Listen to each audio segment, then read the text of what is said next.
Halo, Assalamualaikum. Waalaikumsalam. Waalaikumsalam warahmatullahi wabarakatuh. Salam. Waalaikumsalam warahmatullahi wabarakatuh. Oke, sebelum saya mulai perkuliahan hari ini, saya akan absen kalian dulu satu persatu ya. Bentar.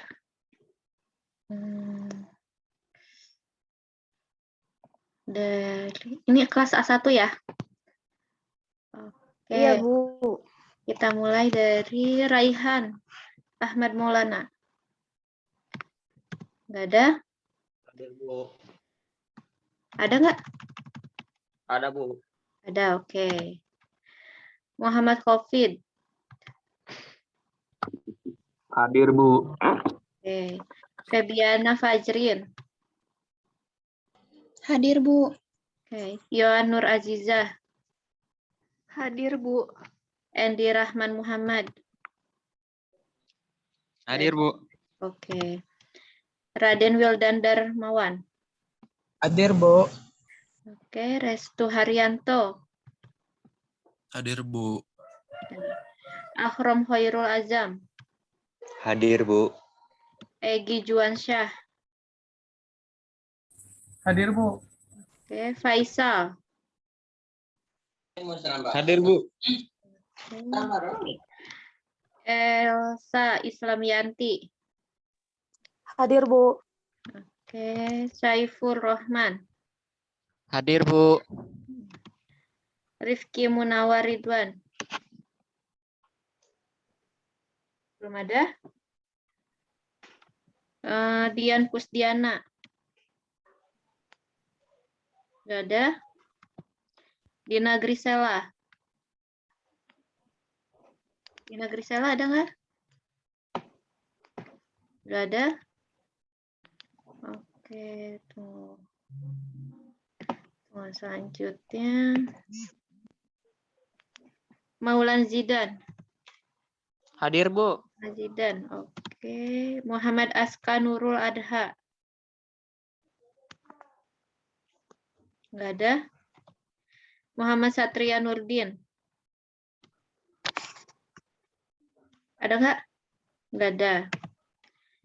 Muhammad Romadin. Nggak ada. Muhammad Shalom. Ada, Bu. Oke. Resti Agustini. Hadir, Bu. Trianto Triski Jaya. Hadir, Bu. Wildan Aji Nawawi. Nggak ada. Adam Panji Saputra. Hadir, Bu. Oke. Ridwan Nurdiansyah. Nggak ada. Fatia Maulida. Ini kayaknya keluar ya? Mengundurkan diri? Apa gimana? Sepertinya, Bu. Kayak gitu, soalnya belum dikonfirmasi juga ke dosen Ah, itunya. Oke. Kalau gitu, saya tanda dulu. Destu Muhammad Faizal. Hadir, Bu. Oke. Rayew Aswajillah. Hadir, Bu. Hafiz Abdullah. Hadir, Bu. Muhammad Yahya. Hadir, Bu. Hadir. Oke. Tunggu Hadir. lagi ya. Muhammad Yahya. Ajis Maulana. Hadir, Bu. Hadir. Elis Nawati. Hadir, Bu. Oke. Aas. Aas Purnama Hadir, Bu. Cantik. Hadir. Sahla. Hadir, Bu. Oke. Berarti ini yang nggak hadir itu ada 1, 2, 3, 4, 5, 6. Tuh. Ya, Rifki Munawar hadir, Bu. Rizky Munawar tuh. Bentar. Oh, Rizky Munawar ya. Terus Muhammad Azka hadir, Bu. siapa yang hadir? Kusdiana hadir. Muhammad Azka, Bu. Oh. Tunggu.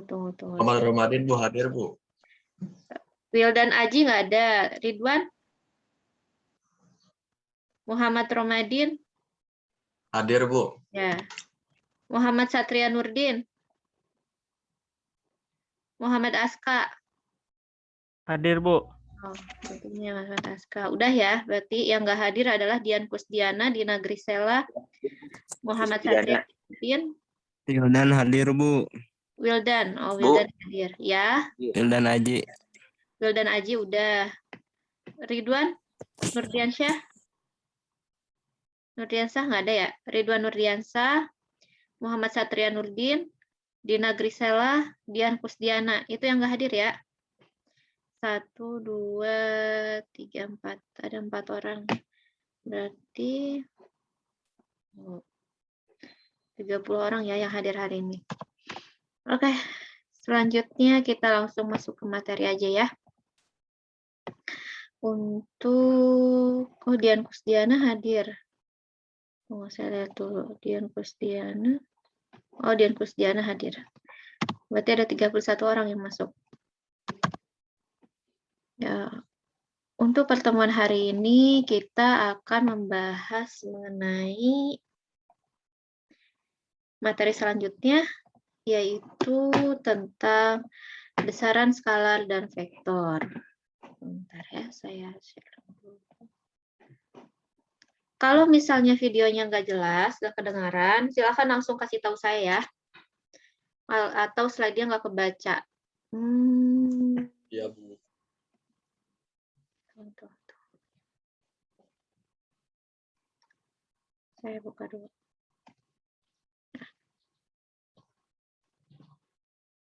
Untuk pertemuan hari ini kita akan belajar tentang besaran skalar dan vektor. Namun sebelum kita masuk membahas materi selanjutnya, yaitu tentang besaran skalar dan vektor, saya ingin mengulang dulu materi sebelumnya. Kalian masih ingat apa itu besaran turunan? Ada yang bisa jawab? Besaran yang diturunkan dari besaran pokok. Iya, besaran yang diturunkan dari besaran pokok. Lalu, apa itu besaran pokok?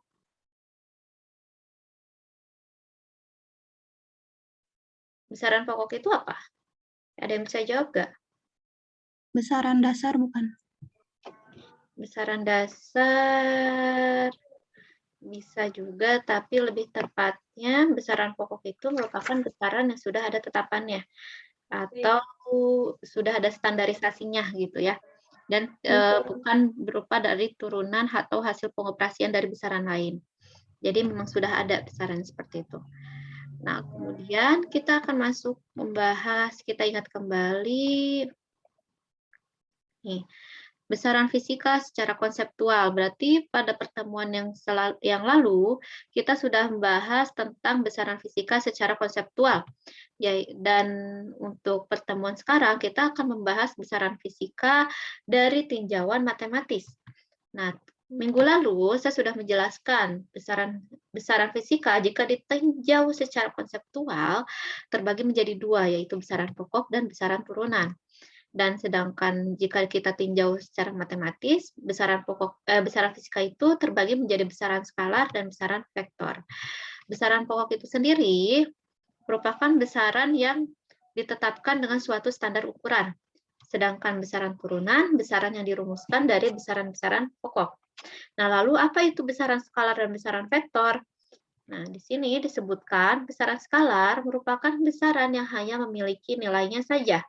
Jadi hanya terdapat nilai saja. Dan besaran vektor adalah besaran yang memiliki nilai dan arah.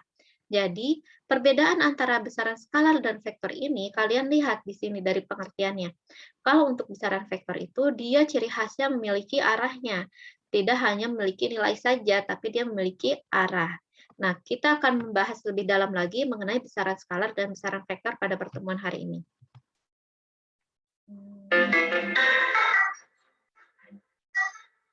Nah, kita akan melihat sebuah video yang akan menjelaskan mengenai perbedaan besaran skalar dan vektor. Harap diperhatikan ya. Tunggu sebelumnya, suaranya kedengeran nggak?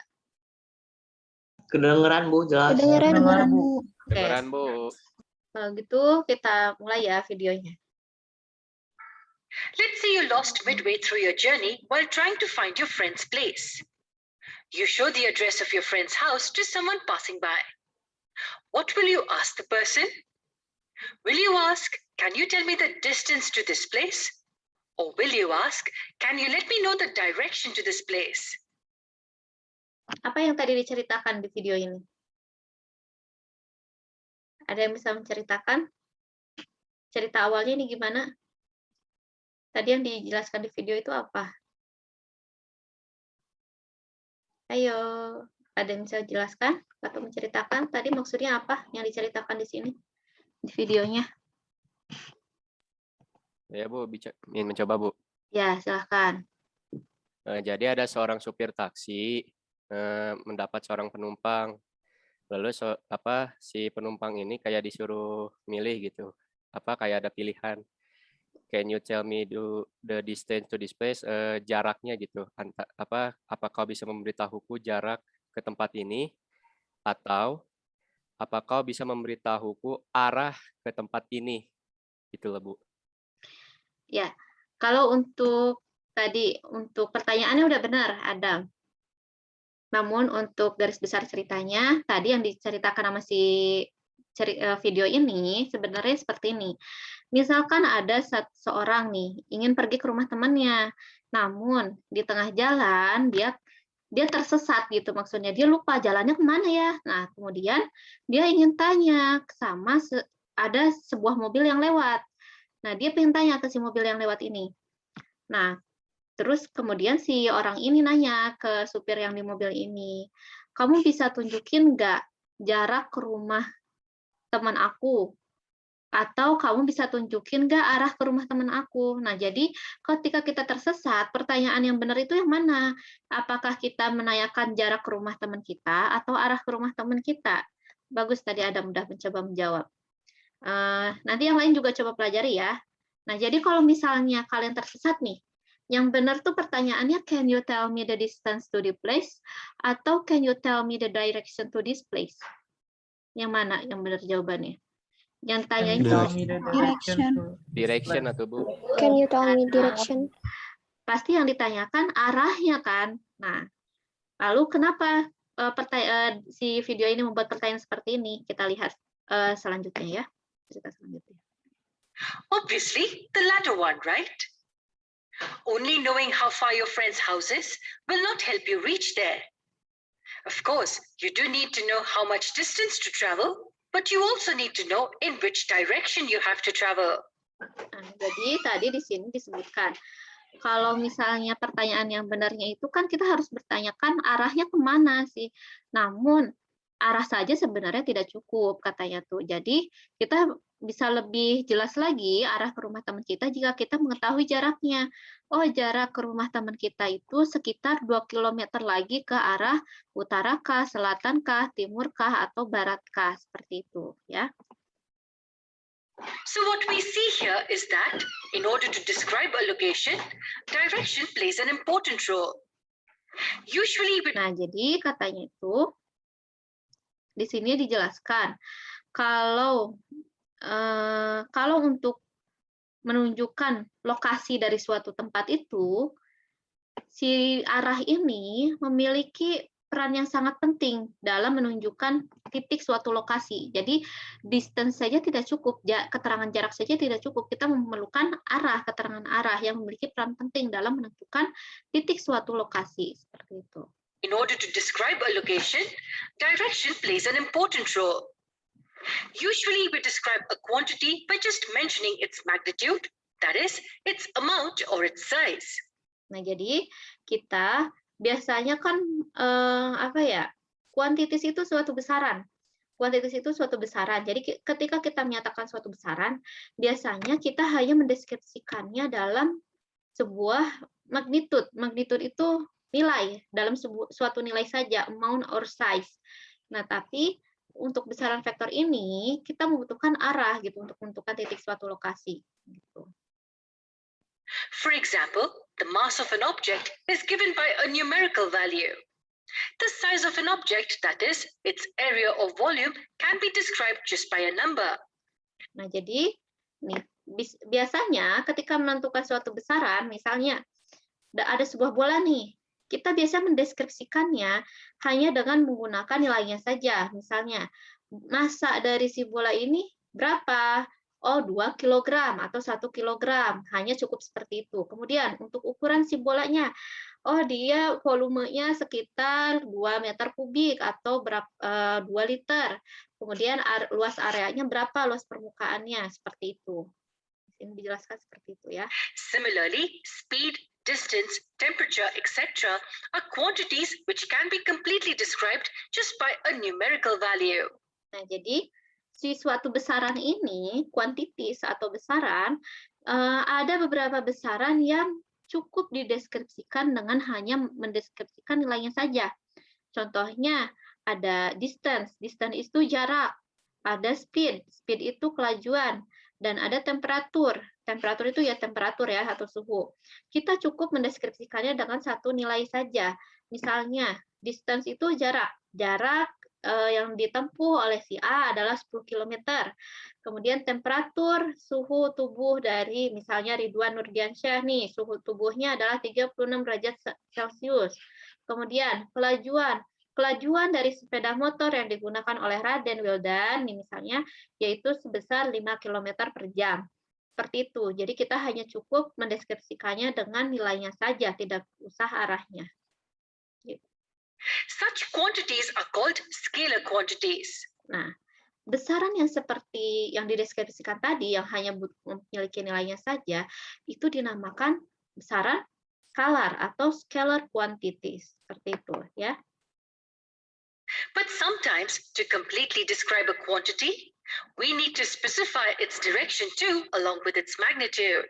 Nah, jadi terkadang katanya itu, ketika kita mendeskripsikan suatu besaran, kita tidak cukup hanya dengan mendeskripsikan nilainya saja, tapi kita membutuhkan yang namanya direction, seperti kasus yang awal tadi ya.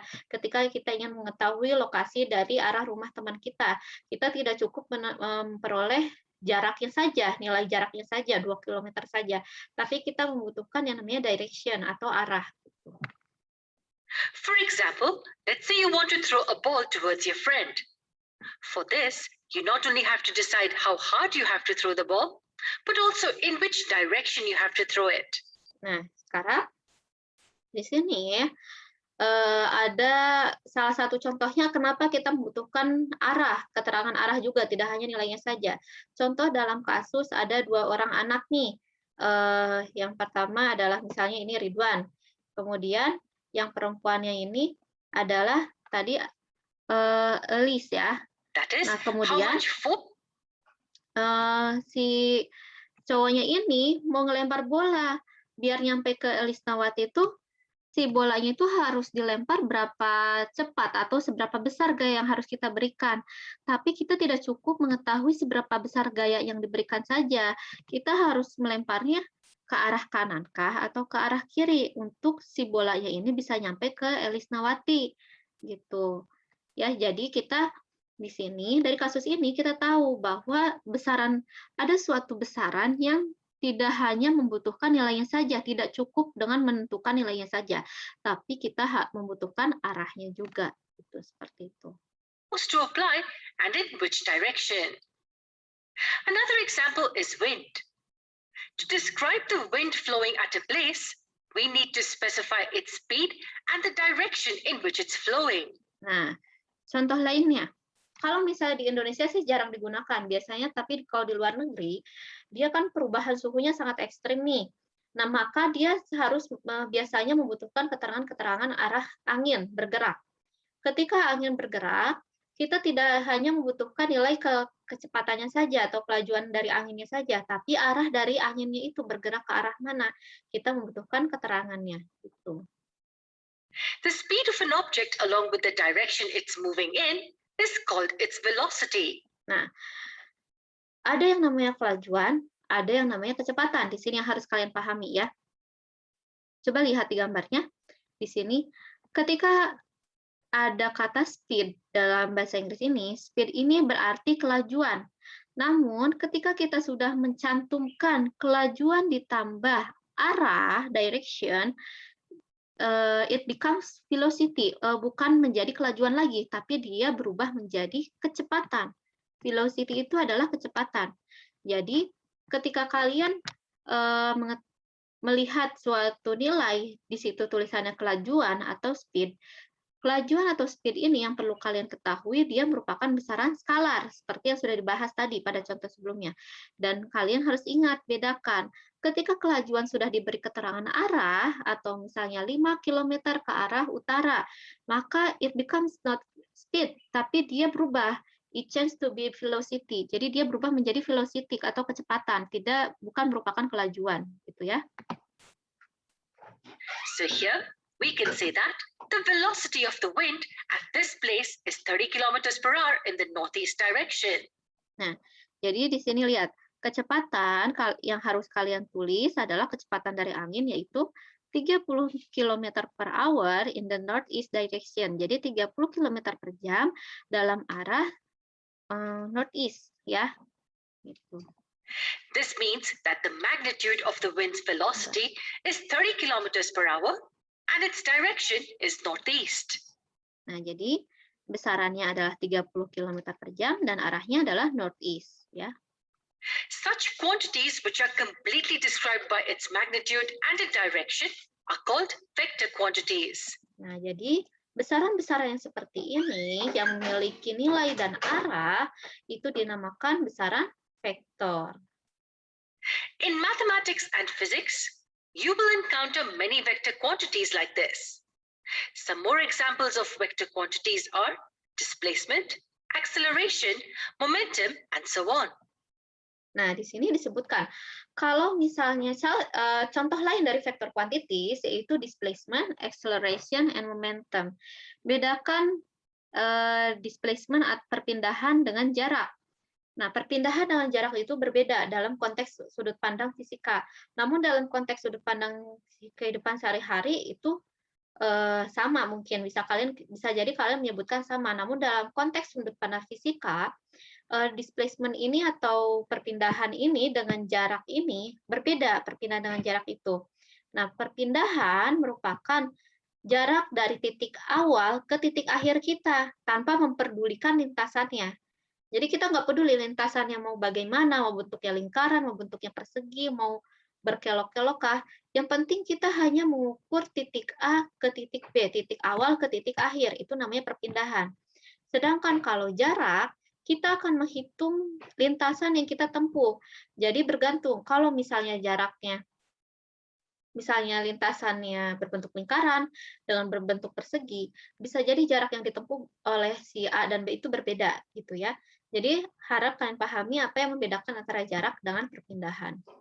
Dan kemudian acceleration. Acceleration itu merupakan percepatan dan momentum itu momentum atau dia merupakan besaran yang muncul dari sebuah fenomena fisika, dari sebuah fenomena tumbukan gitu. Jadi besaran yang merepresentasikan fenomena sehari-hari yaitu fenomenanya tumbukan biasanya. In this video and the upcoming ones, we will understand mathematically what vector quantities are. Nah, jadi kita akan mencoba memahami apa itu vektor kuantitis atau besaran vektor secara matematis. We will understand some basic concepts about vectors, various operations on vectors, and their algebraic and geometric properties. Nah, jadi di sini kita akan memahami tentang basic concept about vector atau konsep dasar tentang vektor. Yang kedua yaitu tentang pengoperasian vektor, operation on vectors.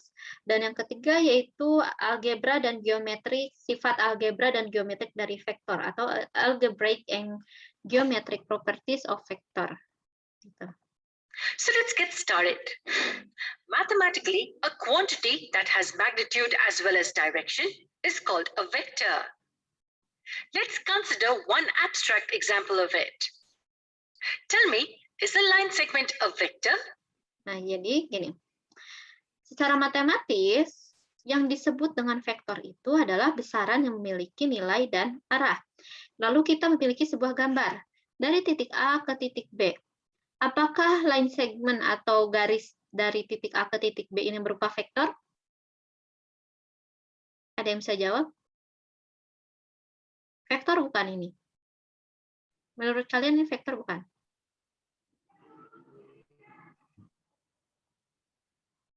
Ayo, ada yang bisa jawab? Belum ada arahnya, Bu. Siapa tadi yang jawab? Febiana. Iya, belum ada arahnya. Jadi dia vektor atau bukan? Bukan. Bukan, iya betul. Jadi dia bukan merupakan vektor karena dia belum memiliki arah. Dia tidak ada anak panahnya yang menunjukkan arahnya kemana gitu. Jadi ini bukan merupakan vektor. No, right? A line segment has only magnitude, that is length, but no direction. Nah, jadi ketika garis yang seperti ini, pada contoh gambar ini, dia hanya memiliki nilainya saja atau magnitude-nya, yaitu berupa panjang, tapi arahnya tidak ada, gitu. Maka dia bukan vektor. Now let's say we specify a direction for this line segment by an arrowhead. This means that the line segment is now directed from A to B. So let's call it a directed line segment. So now we have a magnitude and a direction for this directed line segment. Therefore, we can say that the directed line segment is a vector. Nah, jadi di sini disebutkan, ketika misalnya si garis line segment tadi kita beri sedikit aksesoris atau tanda panah, arahnya ke arah B, maka kita dapat merepresentasikan kalau si arah panah ini bergerak dari titik A ke titik B. Dan selain itu, selain memiliki keterangan arah, si garis ini memiliki keterangan besarannya atau nilainya juga. Maka line segment ini atau gambar garis ini kita bisa sebut dengan merupakan vektor. We denote it as this. It's called vector AB.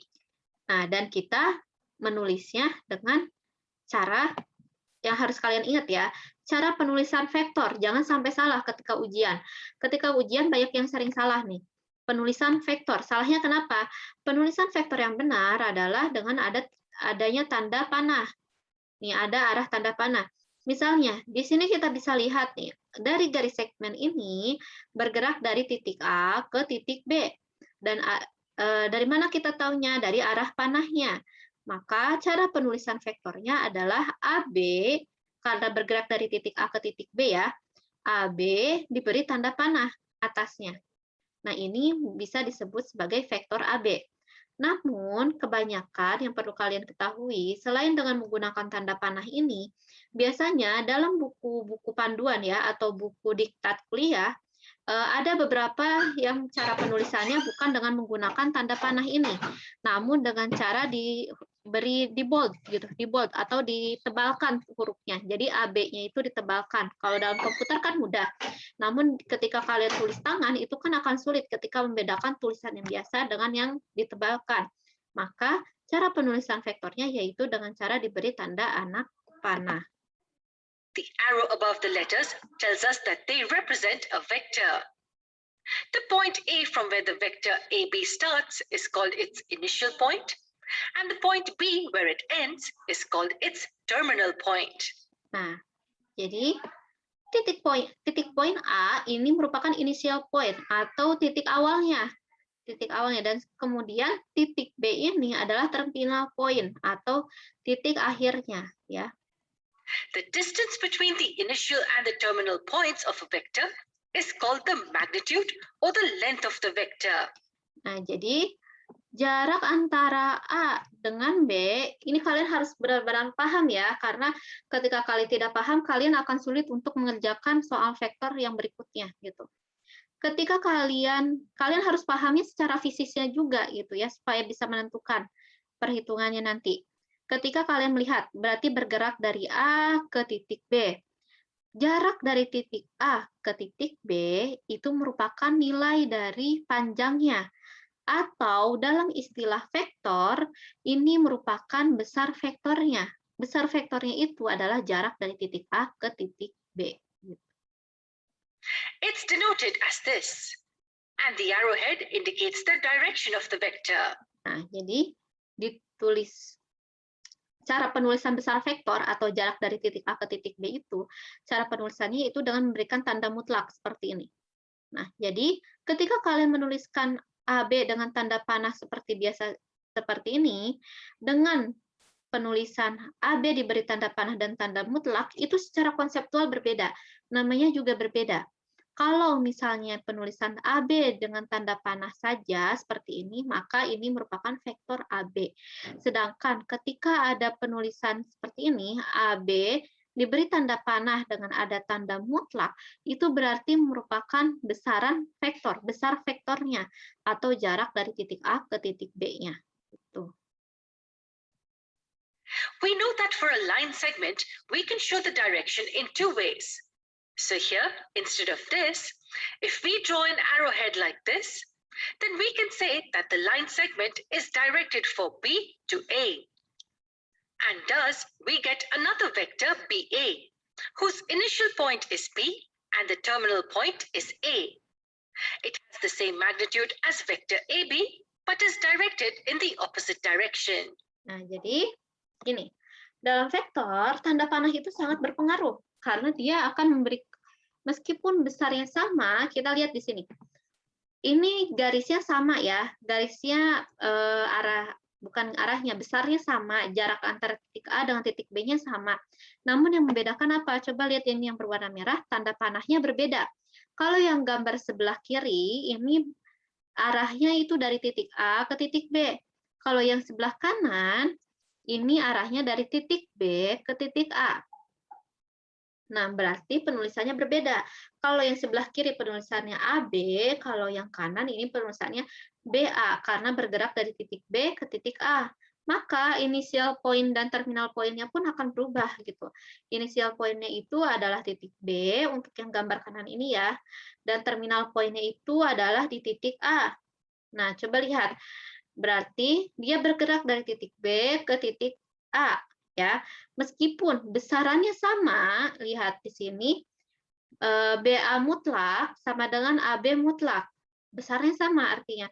Namun yang membedakan apa? Arahnya berbeda. Karena arahnya berbeda, biasanya tandanya pun berbeda. Yang ini berarti vektor AB akan sama dengan negatif BA, seperti itu. Usually, to denote a vector, we also use one more notation. Instead of this, we can denote a vector by a lowercase letter with an arrow above it. So this is a vector A with magnitude denoted as this, and this is vector B with magnitude denoted as this. Thus, we see that a directed line segment, which is a simple mathematical entity, is a vector. Now, to represent any vector quantity, we have to state its magnitude and its direction.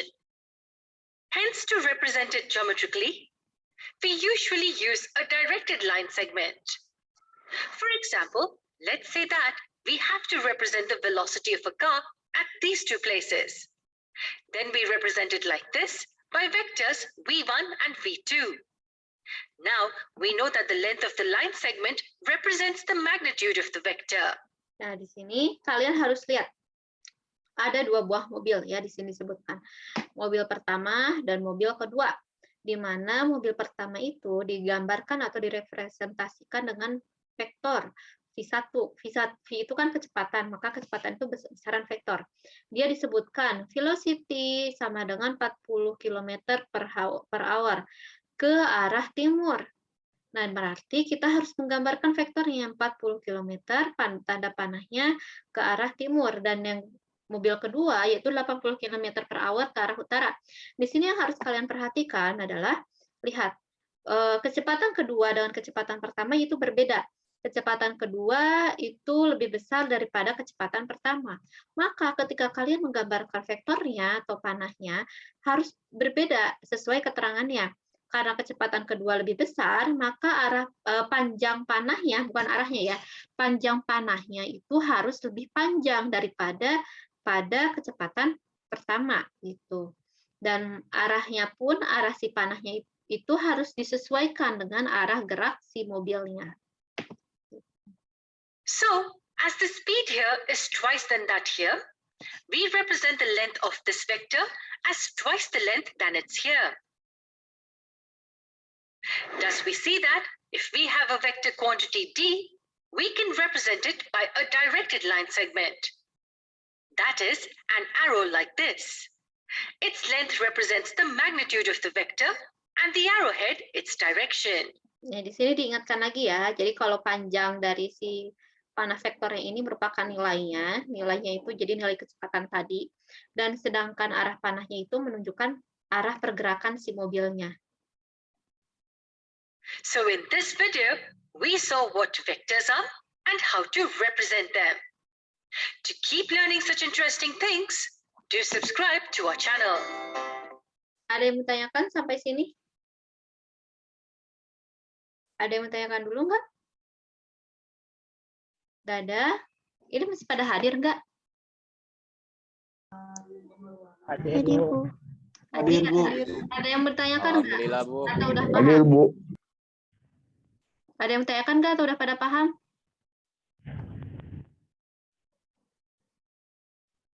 Halo?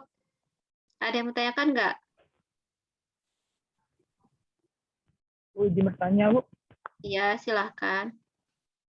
Bu, itu kalau untuk penggambaran garisnya gimana, Bu? Soalnya kurang ngerti, Bu. Penggambaran garisnya. Iya. Penggambaran garisnya itu harus disesuaikan dengan arah geraknya. Misalnya seperti ini. Then it's here. Nih, ini kan mobilnya itu jelas-jelas bergerak ke arah timur. Maka gambar panahnya itu kita gambar dulu ke arah timur. Nah, namun kita juga harus melihat perbandingan. Misalnya kita si mobil ini mobil pertama ini akan dibandingkan dengan mobil kedua. Kita lihat kecepatannya. Kecepatan dari mobil kedua itu lebih besar dari kecepatan mobil satu. Dan kita tahu juga kalau kecepatan mobil yang kedua ini, dia merupakan kecepatannya 2 kali lebih besar daripada kecepatan mobil yang pertama. Maka kita harus membuat panjang panahnya itu, panjang panah di mobil yang pertama ini 2 kali lebih pendek daripada si panah yang pada mobil kedua. Karena kecepatannya yang mobil kedua ini lebih besar 2 kali lipat daripada kecepatan mobil yang pertama. Gitu. Sampai sini paham nggak? Paham, Bu. Terima kasih. Iya, sama-sama. Ada yang bertanyakan lagi? Nggak ada? Kalau nggak ada, saya lanjutkan ke ini video berikutnya, bisa kalian lihat sendiri. Ini tentang vektor juga, dan penjelasannya lebih lengkap tentang vektor satuan dan yang lain-lainnya. Bisa kalian lihat, saya akan lanjutkan ke materi selanjutnya ya. Di sini saya akan bahas lagi, kembali ke materi tentang besaran skalar, di mana besaran skalar ini adalah besaran yang hanya memiliki nilai saja. Jadi dia cara penulisannya hanya terdiri dari nilai dan satuan. Contohnya, yaitu untuk waktu besarnya 2 jam, jarak 25 meter, volume 16 liter, di mana angka 2, 25, 16 ini merupakan nilainya, dan jam, meter, liter ini merupakan satuannya. Dan kemudian besaran vektor. Besaran vektor ini adalah besaran yang memiliki nilai dan arah, di mana di sini cara penulisannya terdiri dari nilai, satuan, dan arah. Contohnya seperti apa? Nah, kita lihat dari contohnya ini. Untuk kecepatan, besarnya 35 meter per sekon utara, di mana angka 35 ini merupakan nilainya, meter per sekon ini merupakan satuannya, dan utara ini merupakan arahnya. Begitu pula dengan perpindahan dan percepatan. Perpindahan 25 meter selatan, dan percepatan 16 meter per sekon kuadrat timur. Nah, maka angka 35, 25, dan 16 ini merupakan nilai, dan utara, selatan, timur ini merupakan, meter per sekon, meter dan meter per sekon kuadrat ini satuan, utara, selatan, timur ini merupakan arahnya. Nah, sekarang penulisan vektor. Tadi sudah dijelaskan juga ya di video. Penulisan vektor bisa berupa panah kanan, ke kiri, bergantung dari arah gerak si bendanya yang akan kalian tinjau dan menggunakan vektornya. Tapi ciri khas vektor itu pasti menggunakan panah, tanda panah ya. Kemudian misalkan nih, ketika kita memiliki dua jarak yang berbeda, yaitu pertama 10 km dan 20 km, otomatis kalian menggambarkan panah untuk jarak yang 20 km ini lebih panjang daripada yang jaraknya 10 km. Nah, panjang dan arah vektor harus digambarkan dengan ukuran skala yang wajar dan menunjukkan besarnya. Jadi kalau misalnya 10 km panjangnya segini, maka untuk yang jaraknya 20 km harus 2 kali lipatnya dari yang 10 km. Nah, selanjutnya kita akan membahas tentang penjumlahan vektor. Ketika kedua buah vektor menunjukkan arah yang sama, cukup tambahkan keduanya. Ketika dua vektor dijumlahkan, maka penjumlahan vektor dihitung dari titik pangkal vektor sampai ujung vektor. Maksudnya gini, ketika kalian menemukan suatu kasus, misalnya ada dua buah vektor yang menunjukkan ke arah yang sama, maka kita ketika ingin mengetahui si resultannya atau vektornya, itu kita cukup menjumlahkannya saja.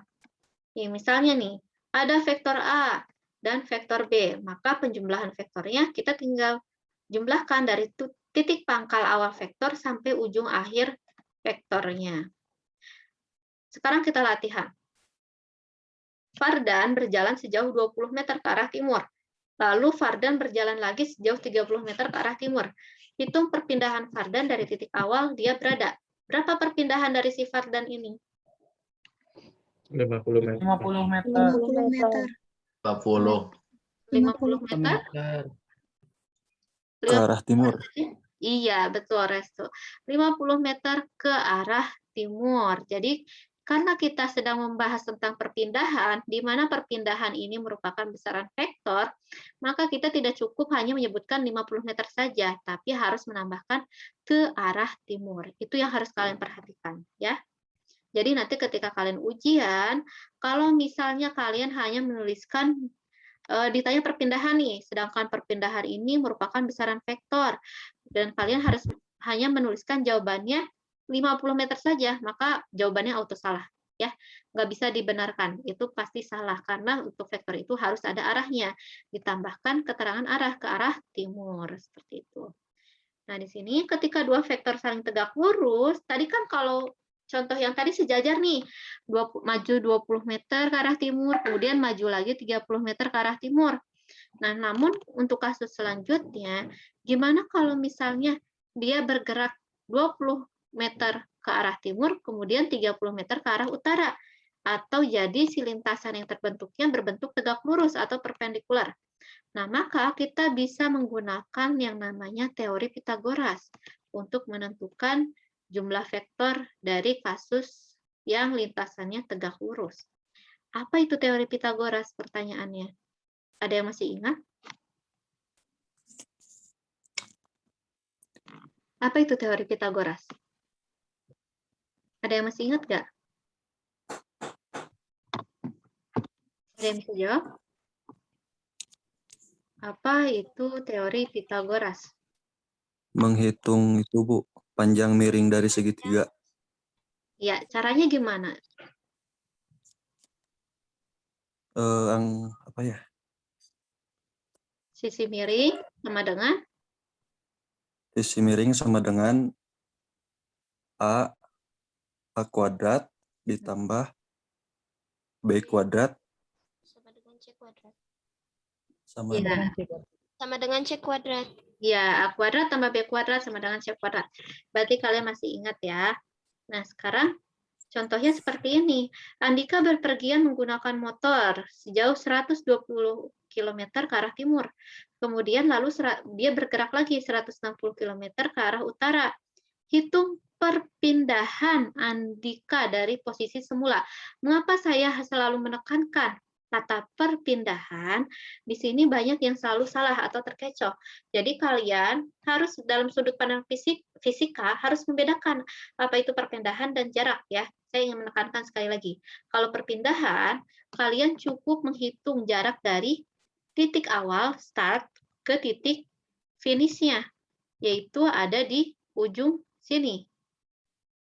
Tinggal hitung jaraknya, titik start ke titik finishnya. Nah, seperti ini. Namun ketika yang ditanyakan adalah jarak, kalian harus menghitung sesuai lintasannya, yaitu 120 km ke timur dan 160 km ke utara. Maka jarak yang ditempuh Andika berapa? 280 km. Ya, 280 km. Cukup 280 km saja, karena jarak itu merupakan besaran skalar. Nah, sekarang yang ditanyakan di sini adalah perpindahannya. Perpindahan itu berarti kan jarak antara titik start dengan titik finishnya.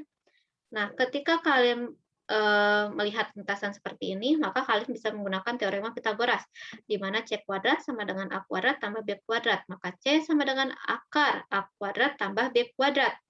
Nah, maka hasilnya C ini akan sama dengan akar 120 derajat ditambah 120 kuadrat ditambah 160 kuadrat.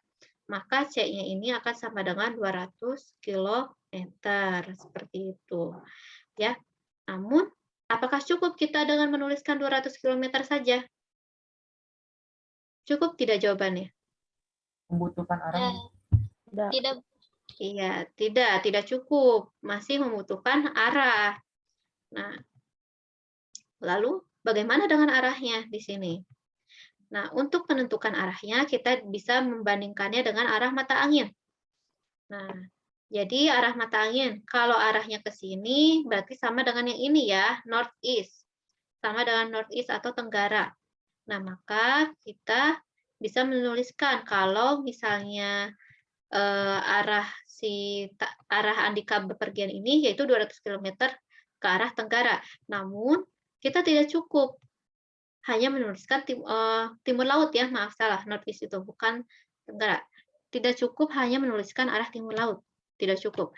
Ketika kalian misalkan, kenapa tidak cukup? Karena ada suatu kasus, misalnya ketika kita sedang berlayar dengan menggunakan kapal laut dan berada di samudra yang luas, kita kan tidak memiliki patokan apapun itu.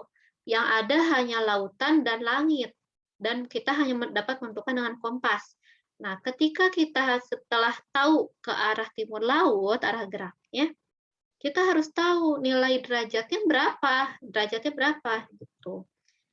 Nah, mengapa tidak cukup hanya arah timur laut? Nah, maka kita harus membutuhkan derajatnya untuk mengetahui titik pastinya itu ada di mana. Gitu.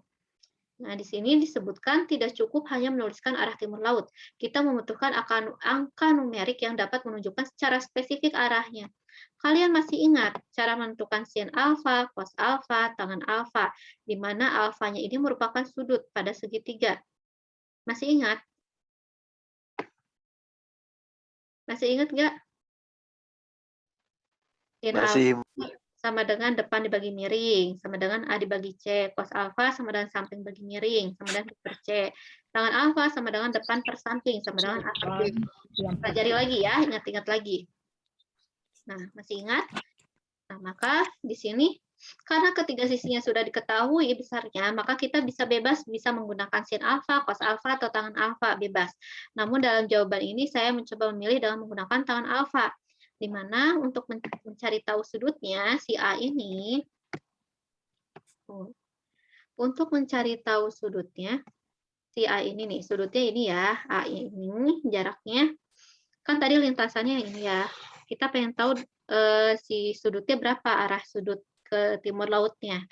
Nah, maka kita menggunakan tangan alfa sama dengan depan dibagi samping, di mana depannya itu sama dengan 160, sampingnya itu sama dengan 120. Maka tangan A ini akan sama dengan 1,333. Apakah jawabannya 1,33 atau bukan? Bukan. Yang kita butuhkan adalah sudutnya. Sudutnya itu adalah A-nya, atau bisa juga dituliskan dengan menggunakan theta. Maka untuk mencari tahu nilai A-nya ini adalah A sama dengan arcus tangan 1,333. Atau A sama dengan bisa juga ditulis dengan cara penulisan tangan min 1, 1,333. Maka A ini akan sama dengan 53,1 derajat. Atau di sini cara menentukan 53,1 derajat adalah maksud seperti ini, arcus tangan itu. Tangan dengan nilai sudut berapa yang hasilnya adalah 1,33 gitu. Maka di sini dapat diketahui tangan dengan besar sudut 53,1 derajat yang hasilnya adalah 1,33. Sampai sini ada yang bertanyakan?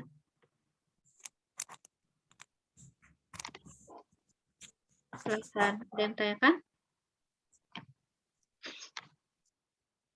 Nggak ada?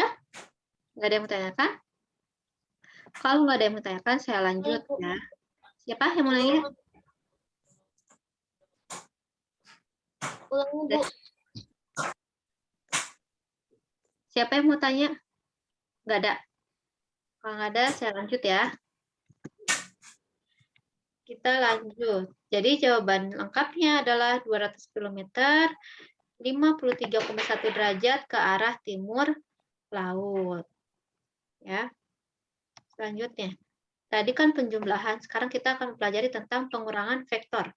Ketika dua vektor menunjukkan arah yang berbeda, nah maka kita bisa menggunakannya dengan cara pengurangan. Ketika dua vektor dikurangi, maka pengurangan vektor dihitung dari titik pangkal vektor sampai ujung vektor. Nah, contohnya seperti ini, vektor A, kemudian vektor B. Maka pengurangan vektor A dan B adalah seperti ini panahnya, bisa kalian lihat di bawah. Jadi sisa jaraknya ya. Nah, sekarang kita coba latihan. Andika berjalan sejauh 23 meter ke arah timur. Kemudian Andika berjalan lagi sejauh 12 meter ke arah barat. Hitung perpindahan Andika dari titik awal dia berada. Berapa? 11 meter ke arah timur. Berapa? 11 meter. Ke timur. 11 meter, Bu. 11 meter ke arah timur. 11 meter ke arah timur. Oke, betul. Nah, sekarang contoh kasusnya seperti ini. Anang berjalan sejauh 5 meter ke arah timur. Lalu 5 meter ke arah utara. Lalu setelah ke utara, bergerak lagi ke arah barat 5 meter. Dan terakhir berjalan 5 meter ke arah selatan. Berapakah perpindahan Anang? Ada yang bisa jawab? Berapa perpindahannya?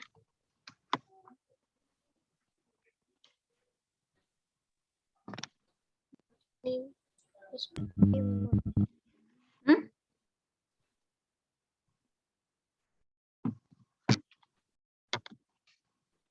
No. 20 meter. 20 meter. Yang ditanya perpindahan ya. Perpindahan itu apa? Dari titik awal Nol, ke Bu. titik akhir. Iya, maka perpindahannya berapa? Tidak ada Iya, 0 atau tidak ada perpindahan. Tuh, ya.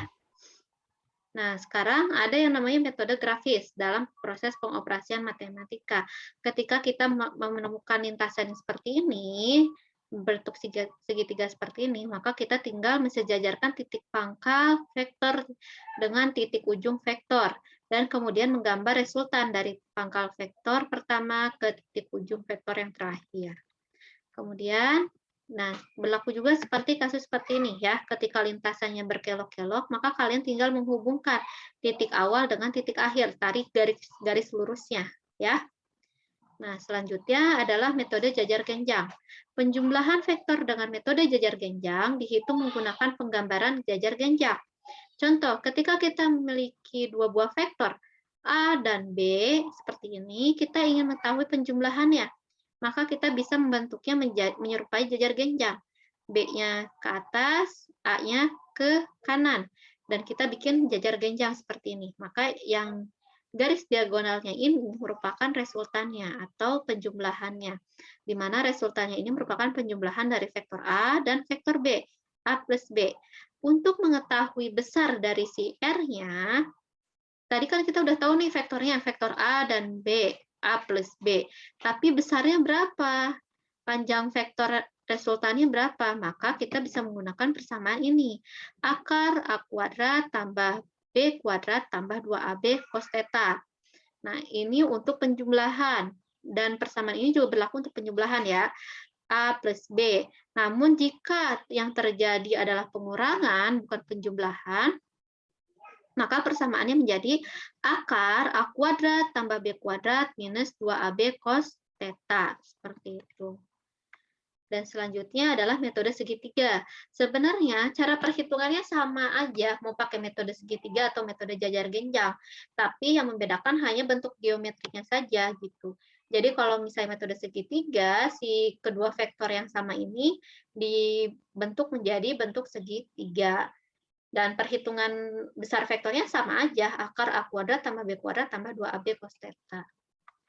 Oke, dan ini adalah metode poligon. Metode poligon ini biasanya digunakan untuk vektor yang untuk penjumlahan yang terdiri dari lebih dari dua vektor ya. Kalau ada vektor yang lebih dari dua, maka bisa menggunakan metode poligon seperti ini. Nah, kemudian ini cara perhitungannya, contoh cara perhitungannya. Misal kita ada dua buah vektor nih, vektor A dan vektor B. Maka vektor A ini kita uraikan ke dalam bentuk direpresentasikan terhadap sumbu X dan sumbu Y. Maka A sama dengan AXI tambah AYJ. Nah, maksudnya seperti apa? Maksudnya seperti ini. Ini vektor A ini yang warna ungu ya, kalian lihat. Misalkan si vektor A ini untuk sumbu X dia bersinggungan dengan angka 2. Untuk sumbu Y-nya dia bersinggungan dengan angka 5, koordinat 5. Maka vektor A ini kita tulis persamaannya yaitu menjadi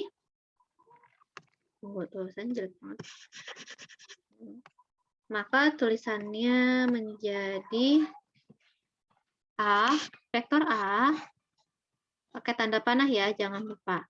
Sama dengan AXI. AX-nya berapa? Kita lihat AX itu yang berpotongan dari sumbu X pada di koordinat 2. Maka 2I. I ini merupakan vektor satuannya ya. Ditambah AY, AY-nya itu 5. J. Jangan lupa tuliskan J.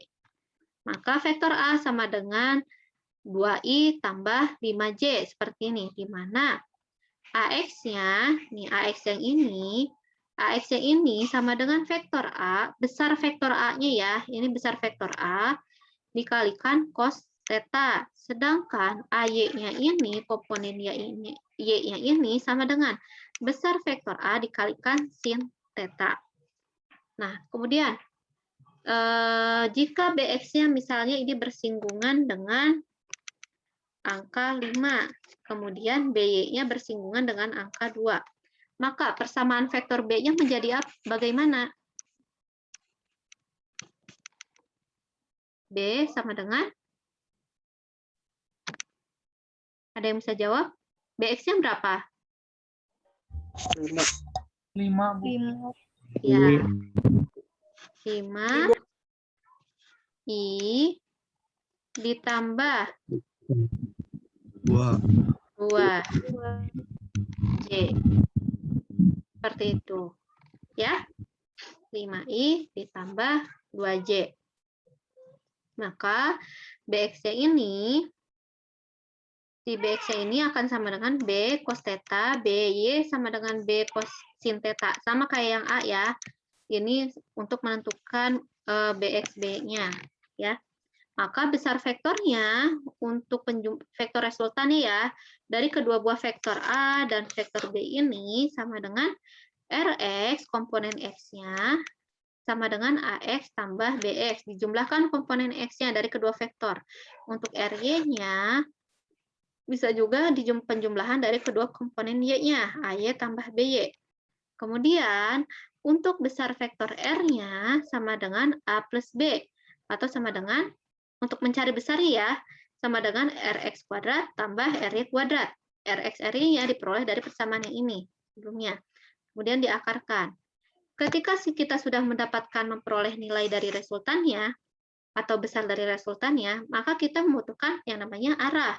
Arahnya ini kita representasikan dengan menggunakan sudut. Nah, untuk mencari sudutnya, tangan theta sama dengan Ry dibagi Rx. Rx-nya diperoleh dari persamaan sebelumnya ya. Maka theta sama dengan arcus tangan Ry dibagi Rx. Nah, kita masuk ke contoh soal. Misal ada 5 buah vektor, di mana ada vektor A, B, C, D, E.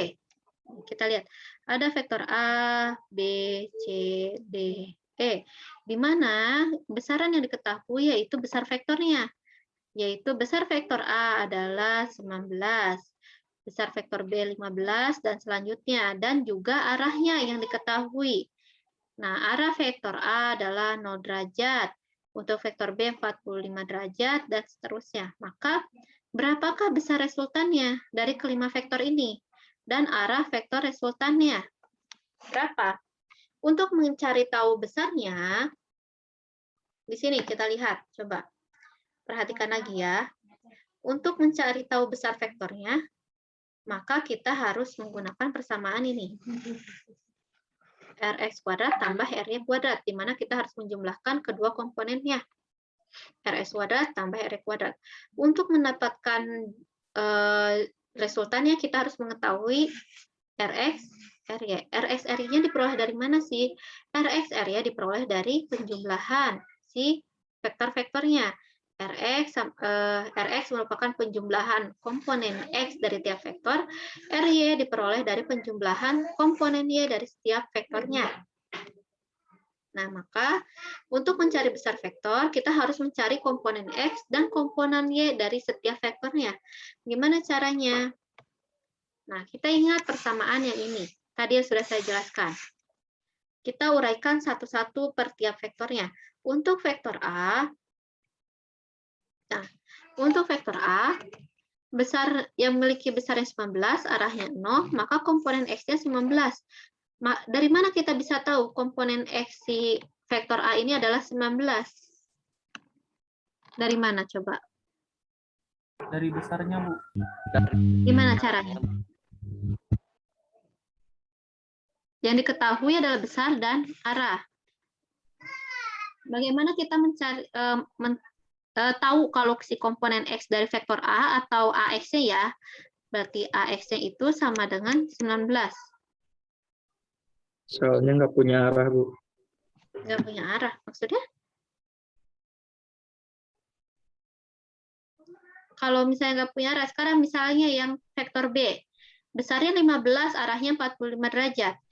Komponen X-nya di sini diperoleh 10,6. Dari mana dia memperoleh 10,6? Coba lihat persamaan ini.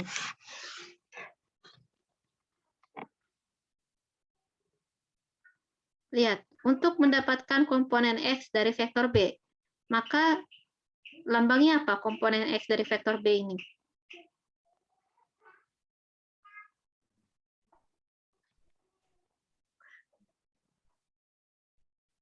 Komponen X dari vektor B ini adalah Bx, seperti tadi yang saya jelaskan. Bx sama dengan, B-nya ini merupakan besar vektor B dikalikan cos theta. Sekarang besar vektor B-nya berapa? 15. Oke, benar. Cos theta-nya, berarti cos theta-nya berapa? 45. Iya, oke, good job. Maka 15 dikali cos 45 berapa?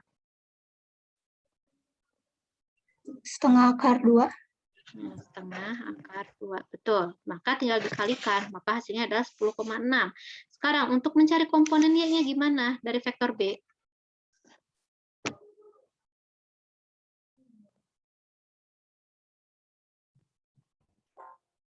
BY, Bu, yang BY. Iya, betul. BY sama dengan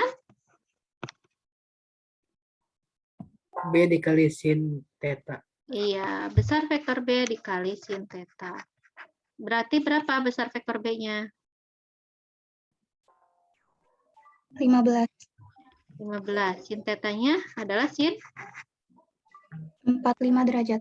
ya, maka 15 dikali sin 45 berapa? Setengah akar 2 juga. Iya, setengah akar 2 juga. Maka hasilnya sama, 10,6. Ya. Dan ini akan saya PR-kan ya. Tolong kerjakan kalian. Ini kan komponen B udah terbukti nih, dapat 10,6 ya. Kalian kerjakan juga untuk 4 komponen lainnya, untuk vektor A, C, D, E. Lalu buktikan komponen resultan X-nya benar nggak 85? Kan resultan X itu berarti dijumlahkan semua komponen X-nya. Kemudian R-nya juga dijumlahkan semua komponennya. Benar nggak? Minus 5,1. Ya. Kemudian nanti cari resultan dari semua vektor ini. Resultan dari semua vektor itu tadi persamaannya apa?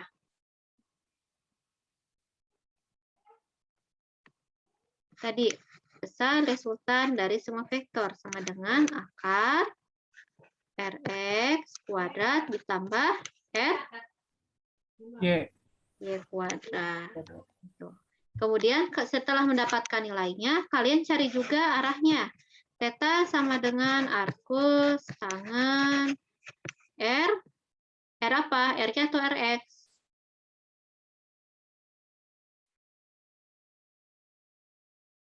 R.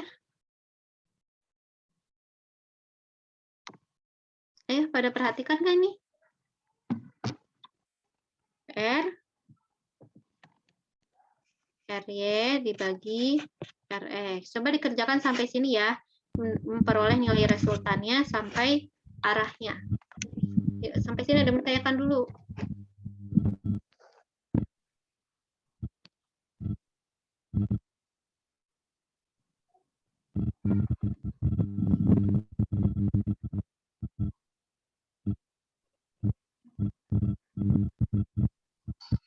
Ada yang bertanyakan?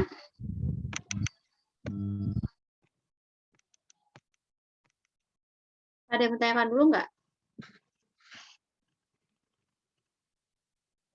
Materinya saya cukupkan sampai sini dulu. Soalnya, takutnya kalian udah puyeng. Ya, silakan Ajis. Ajis Maulana. Tadi angkat tangan dia raise hand, Ajis Maulana. Mau nanya apa? Itu Bu yang rumus yang paling atas tuh kan tuh yang B biasa itu gimana Bu? B biasa. Ini B ini maksudnya adalah besar vektornya. Ada tanda mutlaknya ini seharusnya. Besar vektornya itu yang mana dari soal ini? Untuk yang B.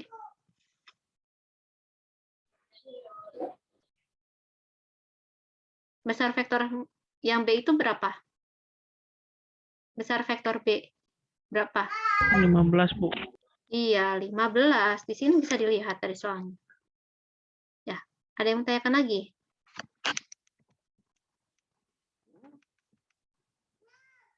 Ada yang bertanyakan lagi? Bu, kalau RX kuadrat sama R R-nya kuadrat dari mana, Bu? Dari sini tadi ada di contoh nih, yang ini. Besar vektornya. Kan di sini tadi di soal tuh ditanyakan besar vektor resultannya, dan arah vektor resultannya. Kita lihat dari yang sini. Besar vektor itu sama dengan nih. Besar vektor itu sama dengan A plus B atau Rx kuadrat tambah R-nya kuadrat. Gitu. Untuk arahnya baca yang ini. Gitu. Ada yang tanyakan lagi? Atau masih bingung? Rumus Nanti yang atasnya, Bu. kenapa? Rumus yang atas, Bu, yang A sama dengan AX kali I tambah AY. Ini kan untuk menentukan vektornya. Nih, ini kan kita yang punya gambar. Kita memiliki gambar vektor di sini nih. Di diagram di koordinat kartesian ya. Di koordinat kartesian kita memiliki vektor A. Nih. Vektor A ini jika kita rubah dalam bahasa matematisnya, persamaan matematisnya itu seperti apa? Nah, kita buat dengan persamaan ini. A sama dengan AXI tambah AYJ. AYJ-nya, AX ini kan sebenarnya bisa diperoleh dari besar vektor A dikalikan cos theta. Tapi kan yang kita punya, informasi yang kita punya itu hanya dari gambar diagram kartesian saja. Kita tidak tahu tetanya berapa, terus kemudian besar vektor A-nya berapa, kita nggak tahu gitu. Meskipun dari gambar kita bisa lihat, misalnya vektor A ini tetanya adalah 45 derajat, tapi besar vektor A-nya berapa? Kita nggak tahu di sini misalnya, ya. Maka kita tinggal lihat di sini bersinggungan dengan vektor dengan sumbu X-nya itu berapa di si vektor A ini. Misal tadi AX ini bersinggungan dengan sumbu X pada koordinat 2, yaitu koordinat 5. Maka bahasa matematisnya atau persamaan matematis dari vektor A ini adalah vektor A sama dengan 2, AX-nya sama dengan 2 ya. 2i, jangan lupa ditambah vektor satuannya, 2i ditambah 5c. Seperti itu. Nah, sekarang kita sudah tahu nih, si AX-nya ini sama dengan 2. Sudutnya kita bisa lihat, misal ini adalah 45. Maka kita bisa mengetahui besar vektor A-nya enggak?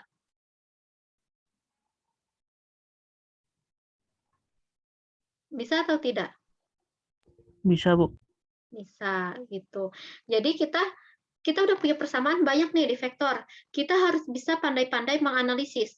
Mana sih yang dari diketahui dan dari yang kita diketahui ini, informasi apa yang kita bisa peroleh gitu, atau yang bisa kita cari tahu lagi dari yang asal kita tidak tahu, jadi tahu dengan informasi-informasi yang sudah kita ketahui dari soal gitu. Kita harus pandai-pandai menganalisis emang di materi vektor ini gitu.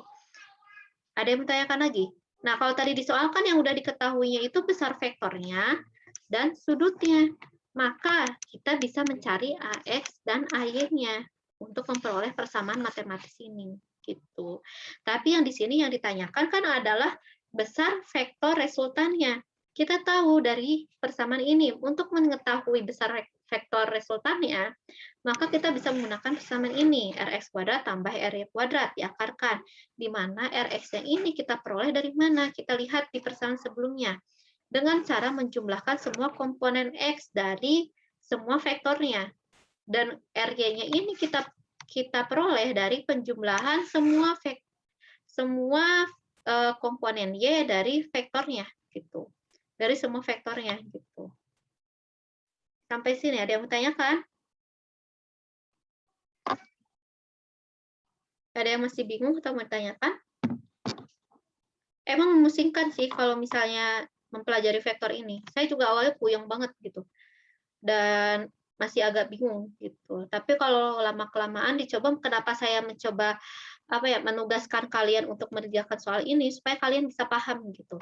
Bagaimana cara contoh kasus dari suatu vektor gitu. Jadi nanti di pertemuan selanjutnya kalau misalnya belum ngerti, belum paham tentang contoh soal ini, bisa ditanyakan lagi gitu. Dan ditanyakannya itu setelah kalian benar-benar mencobanya dan mencari tahunya. Gitu. Jadi kaliannya bisa benar-benar paham. Nanya, saya tuh nggak benar-benar blank gitu, tapi kalian udah ada pengetahuannya. Gitu. Yuk, ada yang tanyakan lagi? Bu, untuk layar ini direkam apa enggak, Bu? Direkam sama saya ini, pembelajaran ini. Ya, ada yang tanyakan lagi? Nggak ada. Kalau nggak ada, saya cukupkan sekian pertemuan hari ini. Saya tutup kelas hari ini. Dan terima kasih atas partisipasinya dan kehadirannya. Dan tepat waktunya, saya ucapkan terima kasih. Kalian semua banyak yang tepat waktu ya. Saya tutup pertemuan hari ini. Jangan lupa dikerjakan tugasnya. Dan dikumpulkan tepat waktu pada sebelum pertemuan berikutnya ya, dikumpulkannya. Saya tutup pertemuan hari ini. Wassalamualaikum warahmatullahi wabarakatuh. Waalaikumsalam Warahmatullahi wabarakatuh.